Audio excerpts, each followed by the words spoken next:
I wanted to give an update on FilmLab 3. We've been working on the FilmLab 3 beta for months and we've been making a lot of progress. FilmLab 3 keeps getting better. The current version is FilmLab 3 Beta 6, which just came out today. Today is Thursday, February 22nd.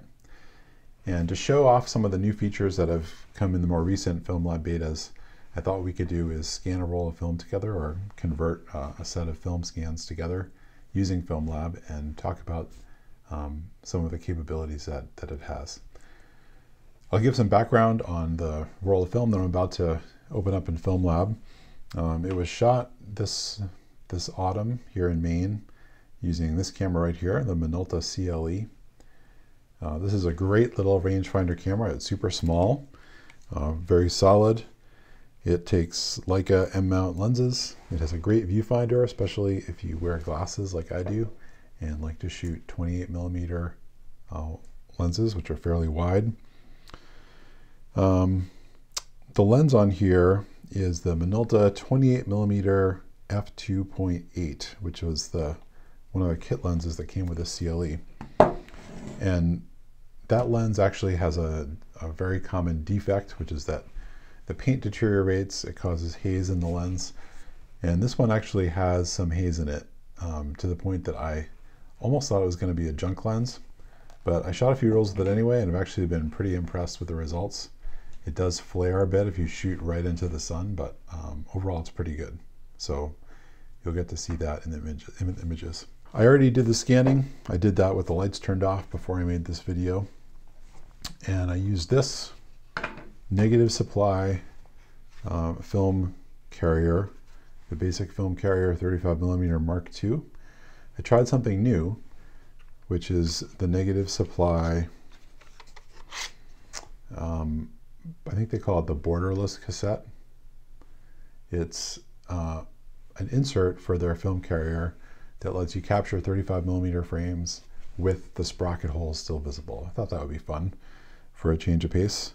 I was impressed with it because it supports the film as much as possible because you really want your film to be flat, but at the same time it doesn't hold on to the edges of the film at all. So it lets you capture the whole film, including the borders, gives you kind of a cool look for your scans, and they come out nice and sharp.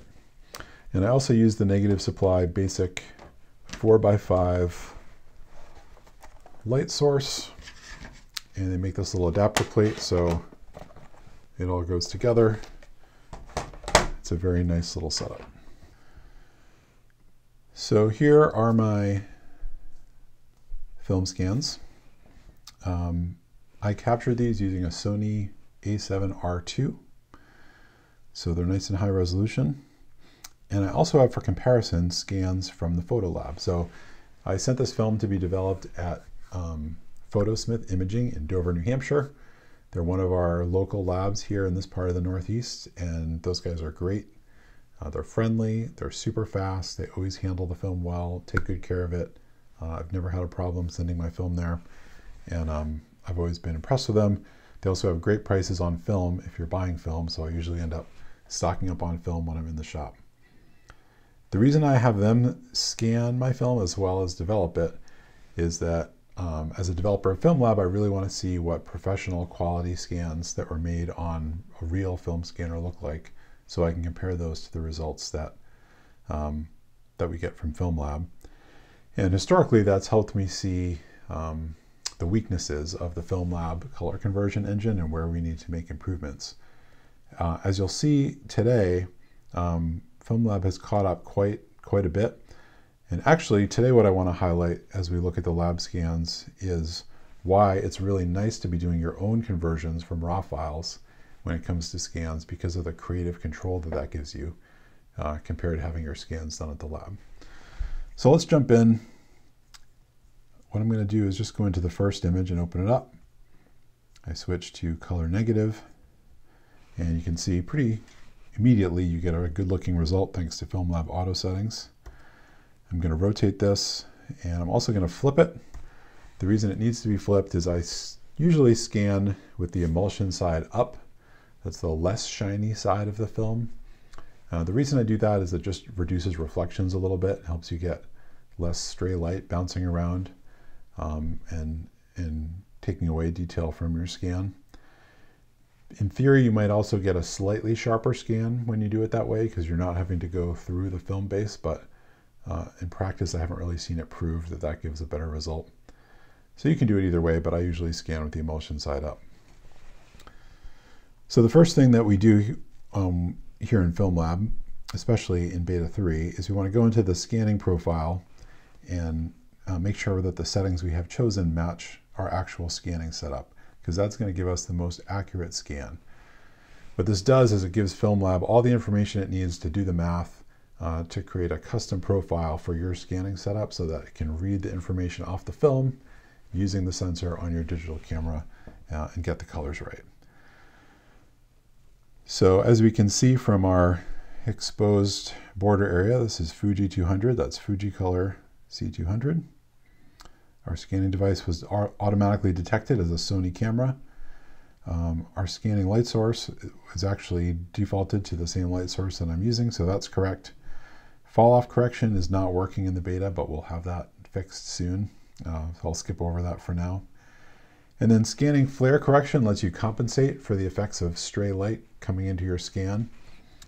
In this case, if I bring the density down a little, you can see all these areas that are black on my converted scan, of course, were white in the original. There's a lot of light coming through there.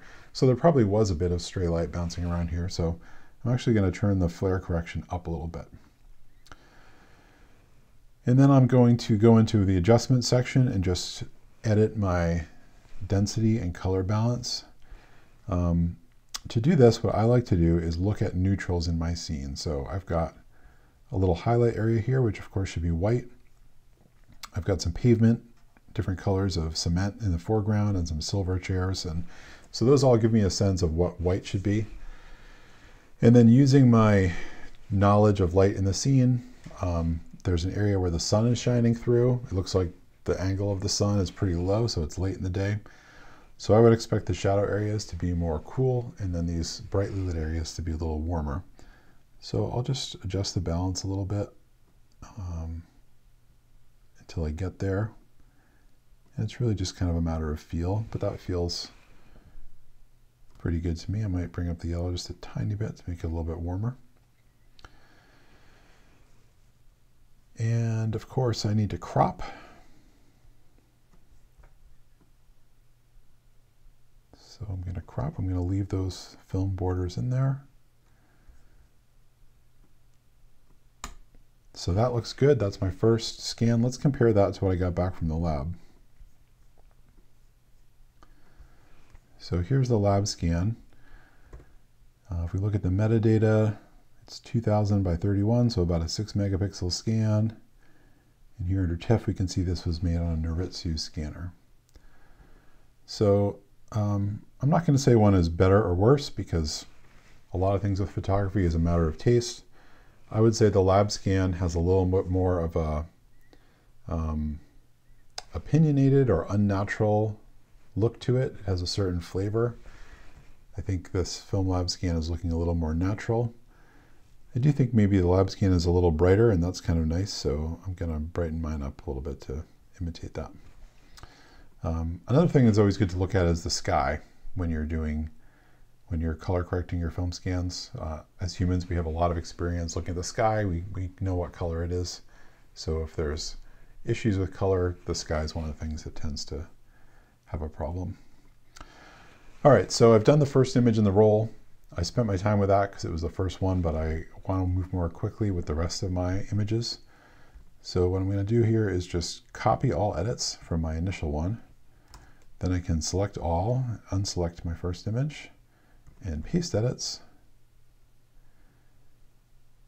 And there we go.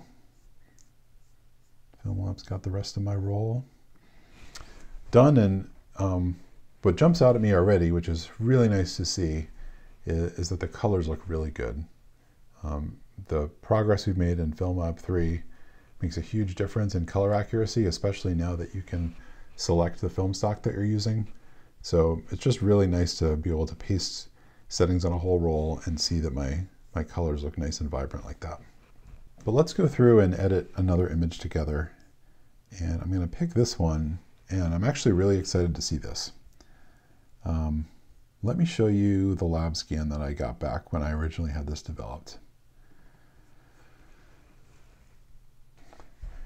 So this is the image I got back from the lab. And when your photo is being processed at a professional photo lab, they usually have a lab tech there who's working with the scanner. And it's that person's job to make decisions about how the photo should look, what the exposure should be, what the color balance should be. But that person is at a disadvantage compared to you, the photographer, because you were there, you know what the original scene looked like, you know what the lighting was, and you also know what your creative intent was, and the person working at the lab doesn't know that. So they're just going to make a best effort to try to give you sort of a neutral rendering of the scene, and that's what I've got here. But when I got this back, when my film was originally scanned, I was disappointed because I really wanted to see the sunset. That's what this picture was about for me. We had gone for a little hike as a family. When we got back to the car, there was a beautiful sunset and just this amazing red light that was coming through and giving everything a glowy look. And I wanted to take a picture of that. And this image does not capture that. But here in FilmLab, I can go in and open the original negative. And immediately you can see there's a lot more sky detail, which is what I happen to be interested in. But by playing with the density, I can just kind of get a feel for the overall possibilities of what's there. You can see the glow here. That's that the haze in that 28mm lens coming through, but I kind of like the look here. So this gives us a chance to talk about some of the new dodge and burn tools that have come in more recent FilmLab 3 betas. Now you can control highlight density, you can dodge and burn your highlights, and you can also control shadow density, dodge and burn your shadows. So what I'm going to do is I'm going to set my overall density based on the part of the image that I care the most about, which is the sunset.